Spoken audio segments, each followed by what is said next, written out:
بسم الله الرحمن الرحيم الحمد لله رب العالمين الصلاة والسلام على سيدنا محمد وعلى آله وصحبه أجمعين. نکته دویمین یا لمعه سیمین ده فطرت انسان اول هم بر بقای ده اوینه که پر زیده هیا حتی حچی تشتا کجی حزده که جعالی قوه و وهمه و وهمه که بقای جرده که پوش جی حزده که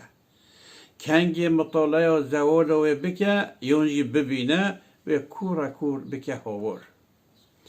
او هاورین کو جوان وقتینون همویان درده کون ترجمان وان گرینانن کجا عشقا بقای تنه اگر وهما بقای نبا نکوره جی حزب که حتی مروب دکاره ببجه کو صدمه که هین و عالم و بقای سببه که هین و عالم و بقای یا جنت و بحشت و ابدی داخوزه که بقای یا گلک خورد آجا عشق و بقای یا زیده یا ده محیط و انسان ده او هر وها دعای عمومی و فطری و جبو بقای تی کرنه کو باقی ذوالجلال او داخوز و فطری یا گلک خورد او دعای عمومی و بهیز قوتلی و باندوردار اتکیلی قبول کریه کو جه انسان فانی را عالمه که باقی آفراندیه خلقندیه قد قابله کو فاطر حکیم خالق رحیم آرزوی جزئی و میده و بچوک و دعای وی یا میده یا بلیسان حال آجبوی بقای که دمکی به ایجاد خارد جور بر جور مختلف این تمخوش این به حد و حساب قبول بکه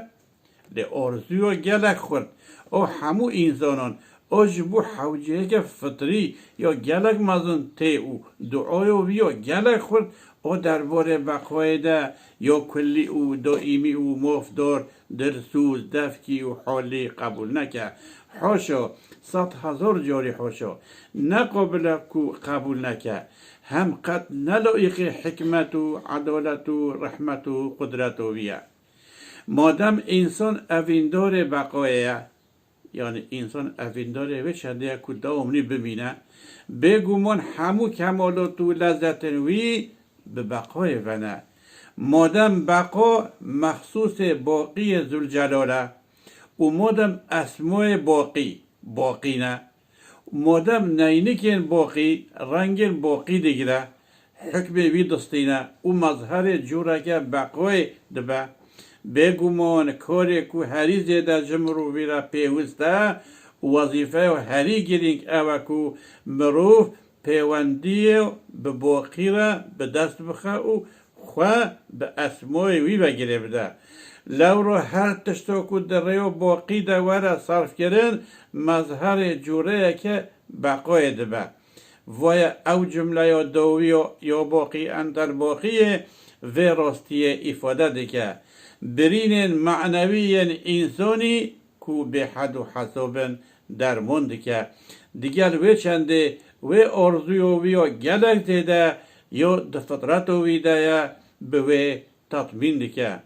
سبحانك لا علم لنا إلا ما علمتنا إنك أنت العليم الحكيم وآخر دعوانا أن الحمد لله رب العالمين الفاتحة.